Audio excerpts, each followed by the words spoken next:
Hello students, welcome to IAS by Heart. Welcome to the comprehensive editorial series for today. So without any further delay, let's get into today's video. The editorial, the most of the editorial articles are related to the articles that we have seen before, like the follow-up of the economy articles. How are we going to chase the fiscal deficit? Is the inflation targeting going to be good or not? What the monetary policy committee is going to decide? So if you could just read the highlighted portions of the newspaper, that would be suffice.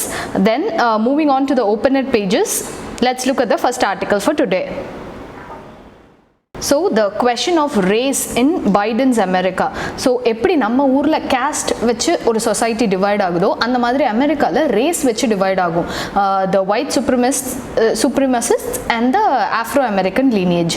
இவங்க what are the problems they are facing? நம்ம ரீசெண்டா இப்ப பார்த்த Black Lives Matter movement, why that happened, எந்த அளவுக்கு இப்போ இந்த ஆர்டிக்கல்ல ஒரு பியூட்டி என்னன்னா, இந்த இடத்துல ரேஸ்ன்னு வர்ற இடத்துல எல்லாம் நீங்க நம்ம ஊர்ல caste அப்படிங்கிற வேர்டை நீங்க ரீப்ளேஸ் பண்ணீங்கன்னா they face the same problems. எப்படி நம்ம ஊர்ல minority caste people என்ன problem face பண்றாங்களோ the similar problem these people face. For example, let's get into the article.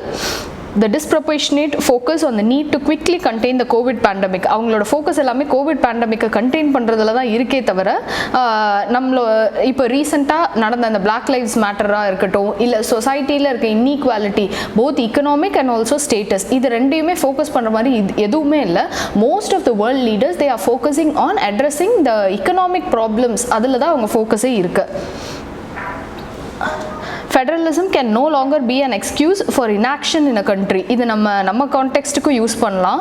அதாவது இப்போ போலீஸுங்கிறது ஸ்டேட் ஃபோர்ஸ் தான். அதனால வந்து இப்போ ஏதாவது ஒரு ப்ராப்ளம் நடக்குதுன்னா the state which is in favor of state, இப்போ ஸ்டேட்டில் ஒரு கவர்மெண்ட் இருக்குது, சென்ட்ரலில் ஒரு கவர்மெண்ட் இருக்குன்னா இப்போ ஒரு ப்ரொட்டஸ்ட் நடக்குதுன்னா the state forces should go there. ஆனால் just because அது அந்த in favor of the state-ஆக இருக்கிறதுனால state forces act பண்ணாமல் இருக்கு, we cannot call that as federalism.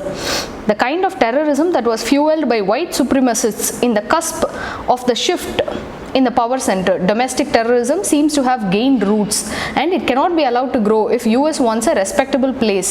அதாவது எப்படி வந்து US வந்து ஒரு சூப்பர் பவர் இல்ல majority of the international organizations இருக்கட்டும் இல்ல various other featuresக்கு எப்படி அது ஒரு எக்ஸாம்பிளா இருக்கோ, if it wants to retain this, we should make sure that the domestic terrorism is contained. For example, அவங்களுக்குள்ள அடிச்சுக்கிறது, நம்ம ஊர்ல கம்யூனலிசம்னு சொல்லுவோம். கம்யூனலிசம் இல்லனா ரீஜனல் சுப்பீரியாரிட்டி, ஒருத்தவங்க இப்போ என்ன சொல்றது, ரெண்டு ஸ்டேட்டுக்கு நடுவில் சண்டை, ஒரு ஸ்டேட்டுக்குள்ளேயே ரெண்டு கேஸ்ட்டுக்கு நடுவில் சண்டை, ஒரு கேஸ்ட்டுக்குள்ளேயே வேறு செக்ஷன்ஸ் ஆஃப் பீப்புளுக்கு நடுவில் இந்த மாதிரி there will be always clash, but we should make sure that these are contained. Criminal justice system that is widely perceived as lax and weighted against minorities, especially African Americans. இந்த மொத்த ஆர்டிக்கிளுமே வந்து நம்ம Indian கனோட்டேஷனுக்கு சேர்த்தே பார்க்கலாம். For example இதே மாதிரியே இந்தியாவில் இருக்க மைனாரிட்டி பீப்புள், முஸ்லீமாக இருக்கட்டும் இல்லை வேற கேஸ்ட் பீப்புளாக இருக்கட்டும், ஆல் தே ஆர் அவங்கள பொறுத்த வரைக்கும் it is weighted against the minorities. Mr. Biden's assurances that he will work to remove the glaring inequalities in American society. In his inaugural speech, he pulled no punches in referring to the black-white divide. அதாவது the previous president is being accused that there is அதாவது most of the white people will get the chances, not the black people, because he associated the black people with crime doers. அந்த context நம்ம மாத்திர மாதிரி this inaugural address of the most powerful person in the world, US president, அவங்களுக்கு இல்லை. The Vice President Kamala Harris, with her rich experience as a prosecutor and an attorney general in California, her multiracial identity, because her father is from African descent, her mother is from Indian descent, அப்படி இருக்கும்போது she will be able to inject more fairness into the system. That's what we are expecting. இப்போ twin problems என்னன்னா incarceration and drug abuse. That are the two problems that is faced by the society. இப்போ யூஎஸ்ல இருக்க ப்ரிடாமினண்டான ஒரு perception என்னன்னா African Americans are unfairly treated by security agencies, especially police. இப்போ எப்படி நம்ம ஊர்ல இப்போ ஒருத்தவங்க பார்க்கறதுக்கு ஒரு வித்தியாசமான ஒரு ஹேர் கட், ஒரு வித்தியாசமான ஹேர் கலர் அந்த மாதிரிலாம் இருந்தால் கண்டிப்பாக ஏதோ தப்பு தான் பண்றா அப்படின்னு எப்படி நம்ம ஊர்ல முடிவு பண்றாங்களோ அந்த மாதிரி அந்த ஊர்ல ஆஃப்ரிக்கன் அமெரிக்கனாலே அவங்க ப்ராப்ளம் பண்ணுவாங்க அப்படின்னு தான் யோசிக்கிறாங்களே.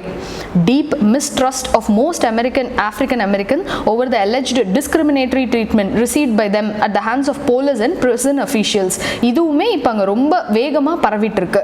ஸோ இதனால் என்ன நடக்குது, even if a police officer he is not prejudiced, அவர் பயஸ்டாகவே இல்லை, எல்லாரையும் பண்ணுற மாதிரியே ஒரு ஆஃப்ரிக்கன் அமெரிக்கன் வர அவனையுமே செக் பண்ணுறான்னா there might be a problem, like இவர் எங்களை வந்து சந்தேகப்படுறாரு, எங்களை மிஸ்ட்ரஸ்ட் நடந்துட்டுருக்கு, we are being ill treated அப்படின்னு அந்த மாதிரி ஃபேக் கேசஸ் பதிவாகிறதுக்கும் நிறைய சான்சஸ் இருக்குது.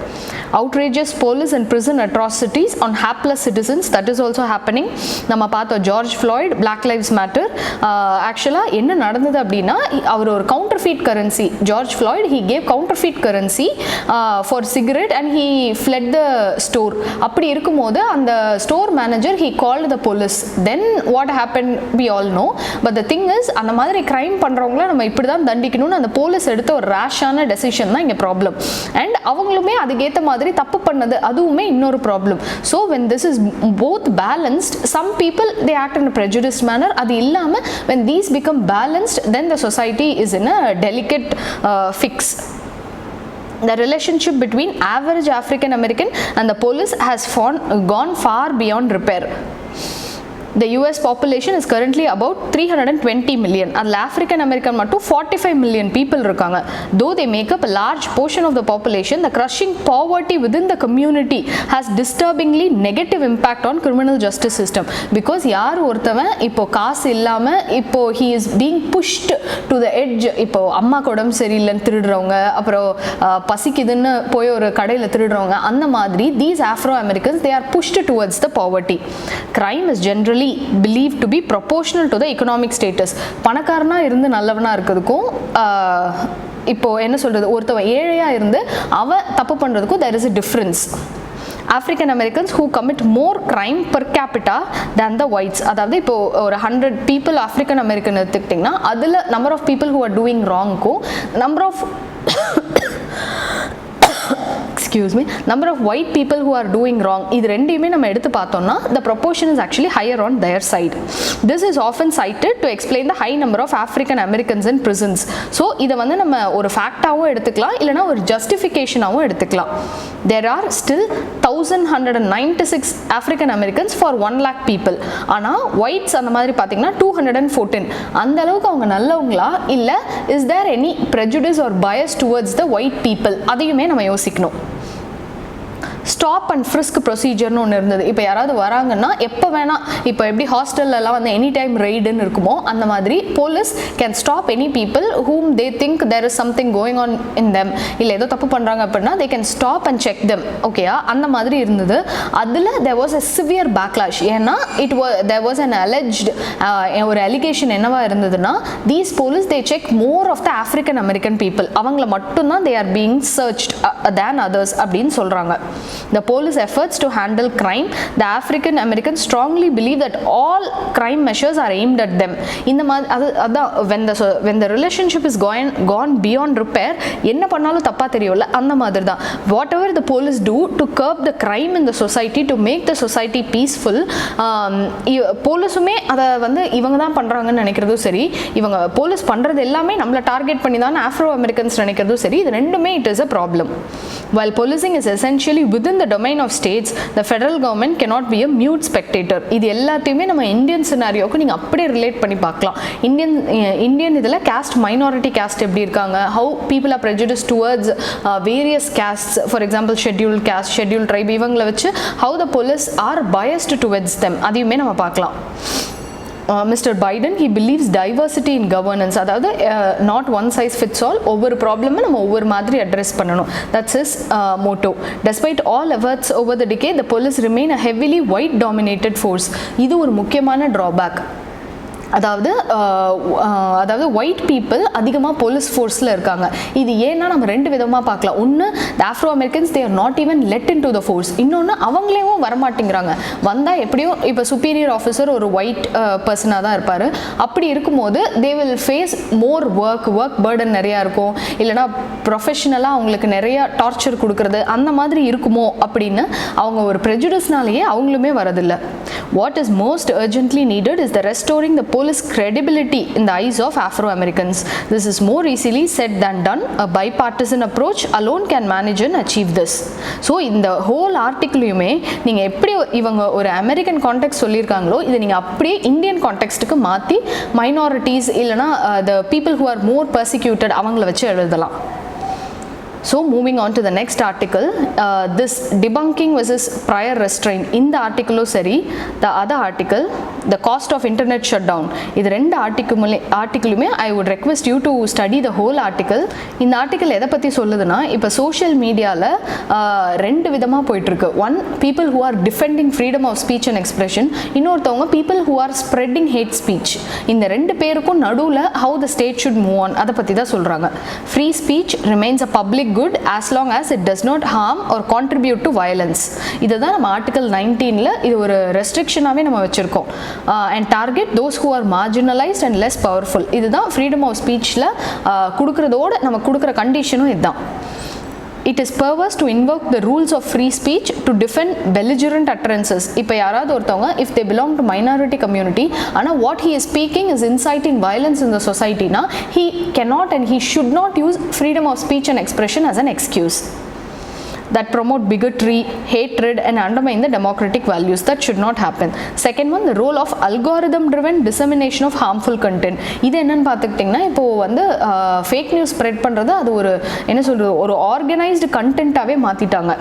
அந்த மாதிரியும் it is happening now. The third concern is the active and passive role of the judiciary in not defending Article 19 of the Constitution, both in spirit and in word, which is creating a new sense of the chilling effect.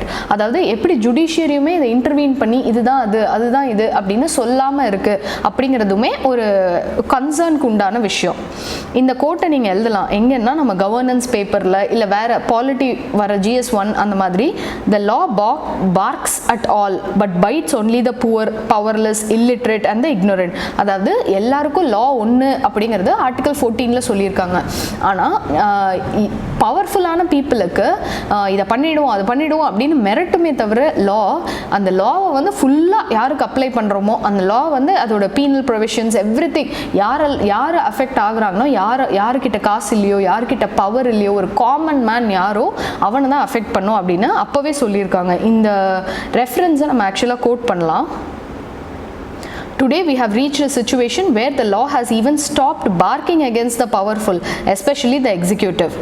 இப்போ இந்தியாவில் இருக்க ஒரு ரொம்ப கான்ட்ராஸ்டிங்கான விஷயம் that is pointed out in this article is ஒரு side we are pushing for digital India, telemedicine, health care அது இதுன்னு எல்லாத்தையுமே நம்ம வந்து டிஜிட்டலாக புஷ் பண்ண ட்ரை பண்ணுறோம்.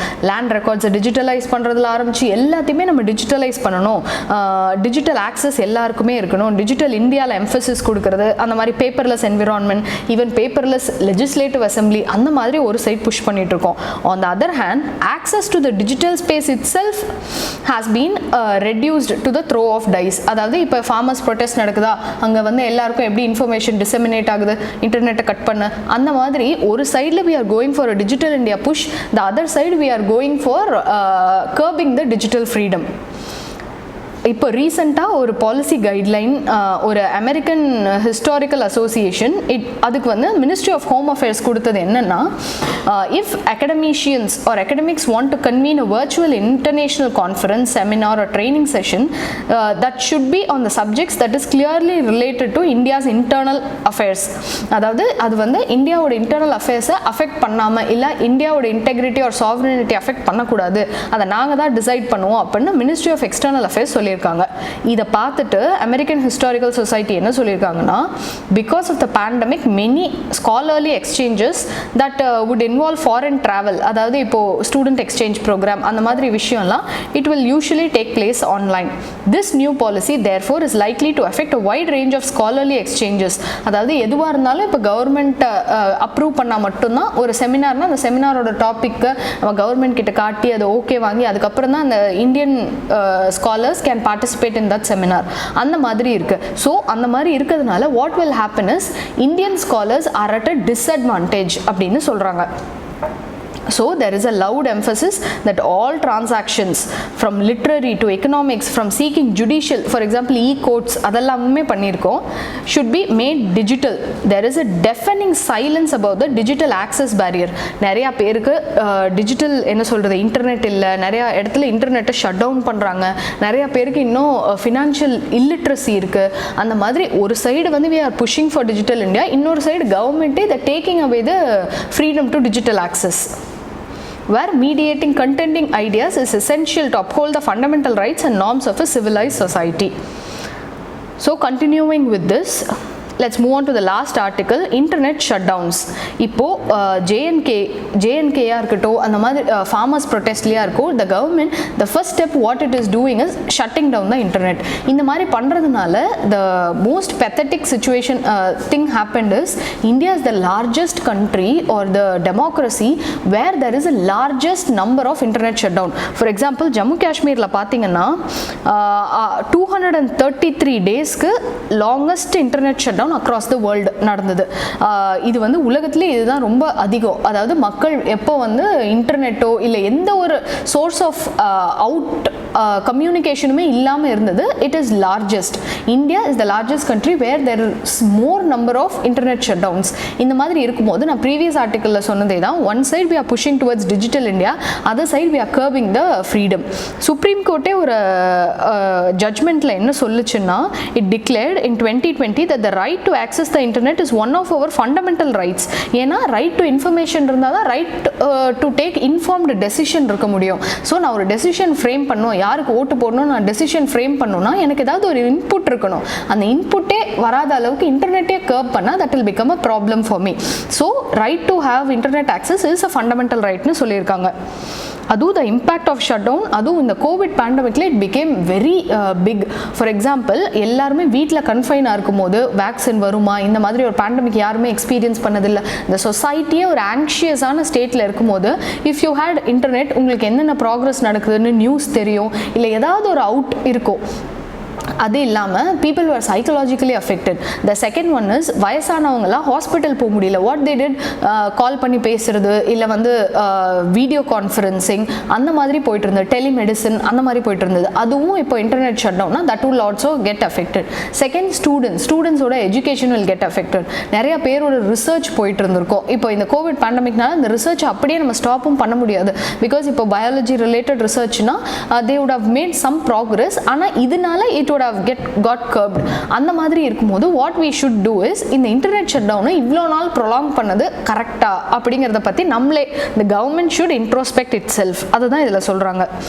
அண்ட் அதுவும் இப்போ ஒயிட் காலர் எம்ப்ளாயர்ஸ் எல்லாமே, இப்போ மைக்ரோசாஃப்ட், கூகுள் அவங்களாமே என்ன சொல்கிறாங்கன்னா, ஒர்க் ஃப்ரம் ஹோம் இருக்கும்போது எங்கள் எம்ப்ளாயீஸோட ப்ரொடக்டிவிட்டி ரொம்ப ஜாஸ்தியாக இருக்குது, ஸோ நாங்கள் இதையே பண்ணலான்னு நினைக்கிறோம் அப்படியெல்லாம் சொல்லும் போது இப்போ எல்லாருமே இந்த world is moving towards comfortable working space. அப்படி இருக்கும்போது இன்டர்நெட்டுங்கிறது எவ்வளோ ஒரு முக்கியமான விஷயம். நம்ம அதை ஷட் டவுன் பண்ணுறோம் இல்லை அதை வந்து ஸ்டாப் பண்ணுறோம் அப்படின்னா எக்கனாமிக் லாஸ் மட்டும் India is estimated to have a loss of over 20,000 crore in 2020 because of internet shutdowns. So இதில் நிறைய இருக்கு. Psychologically people are getting affected. Economically there is about 20,000 crore loss and economic முடிஞ்சது. அப்புறம் சோஷியலாக பீப்புளுக்குள்ளே இருக்க ஒரு coherence, இப்போ தூரத்தில் இருக்காங்க, அவங்க நல்லா இருக்காங்களா இல்லையா நம்மளால தெரிஞ்சுக்க முடியல அப்படின்னா அது எப்படி, how can we do that? by voice calling இல்லை இன்டர்நெட் காலிங், ஏதாவது ஒன்று இந்த மாதிரி தான் பண்ண முடியும். அந்த மாதிரி அதுலேயுமே people got affected, economically people got affected. இப்படி எல்லாம் இருக்கும்போது என்ன பண்ணணும் நம்ம இனிமே? We should make sure that internet bans should be the last resort and must be enforced following a well formulated protocols. Emergency response relief system, for example, இப்போ farmers protest பண்றாங்கன்னா அடுத்த ஸ்டேஜ் என்ன நம்ம யோசிக்கணுமே தவிர மறுபடியும் அவங்க ப்ரொடெஸ்ட் அதிகமாக கூடாதுன்னா இன்டர்நெட்டை cut பண்ணு அந்த மாதிரி நம்ம பண்ணக்கூடாது. இப்போ யாராவது ஒருத்தவங்க கத்திட்டே இருக்காங்க அப்படின்னா அவங்க வாயோட அப்படின்னு நம்ம சொல்ற மாதிரி ரொம்ப ரேஷான டெசிஷனாக இது இருக்கு. அப்படி இது முடிஞ்சிடக்கூடாது அப்படிங்கிறத இந்த ஆர்டிக்கலில் சொல்றாங்க. Upgrading cyber divisions of law enforcement agency with new age innovation may offer several alternatives. use of some of the technologies including mass surveillance system, communication interceptor also can have ethical dilemmas. இப்போ for example இப்போ ஒரு protest இப்போ எங்கேயாவது plan பண்றாங்க அப்படின்னா அவங்க ஃபோனை நம்ம டேப் பண்றது அந்த மாதிரி போகும்போது ethical dilemmasம் அதில் இருக்கு. அதில் security of the state நம்ம preserve பண்றோம், அது ஒரு விஷயம். இன்னொரு விஷயம் ஒருத்தவங்களோட privacy-யை நம்ம invade பண்றோம். அப்படி இருக்கும்போது what we should do, இது எல்லாத்துமே the government should sit and think of it, and we should get to a என்ன சொல்றது, ஒரு moderate path or middle path where nobody is getting affected. As the pace of globalization, digitization and connectivity accelerates, balancing civil liberties with security concerns, ஒரு சைடில் internal security issues, இன்னொரு சைடில் right to privacy, right to make informed decisions, இது ரெண்டுமே இருக்கு. We should balance both of this. Governments, especially in democracies, will have to create modern, independent institutions that have the authority and expertise to create frameworks that meet the challenges without falling back on measures that result in state overreach. இதில் என்ன ஒரு ப்ராப்ளம்னா, இப்போ அவங்க தப்பு பண்ணுறாங்க அப்படின்னு நம்ம கர்வ் பண்ணும்போது எந்த அளவுக்கு இதில் ஸ்டேட் இப்போ ஒரு கவர்மெண்ட் ஓவராக பண்ணுது அப்படிங்கிறது அந்த லிமிட் எப்படி நமக்கு தெரியும்? இப்போ ஃபார்மர்ஸ் பண்ணுறது தப்பு, இந்த ப்ரொடெஸ்ட் ஆர்கனைஸ் பண்ணக்கூடாதுன்னு கவர்மெண்ட் டிசைட் பண்ணுது. கவர்மெண்ட் பண்ணுறது தப்புன்னு யார் டிசைட் பண்ணுவா? இந்த செக்ஸ் அண்ட் பேலன்சஸ் தானே நம்ம டெமோக்ரஸியோட ஹைலைட்டே. அதுவே இல்லைன்னா வாட் வில் ஹேப்பன் அப்படின்னு தான் இந்த ஆர்டிக்கலில் கேட்குறாங்க. So that's all for today. Have a look at this article, how Israel, India la there are only 0.4 people vaccinated for 100. US la 12 people are vaccinated per 100. Ana Israel la they have achieved about 78 to 88% old age people are vaccinated, younger people la nariya per vaccinated, and in the vaccination kapparom the number of cases got also reduced. So what is the successful what is the success story, adha patti solradha in the data point. Have a look at this. So that's all for today's articles. I hope this session was useful. Kindly download the highlighted newspaper and newspaper notes from the description box. Thank you.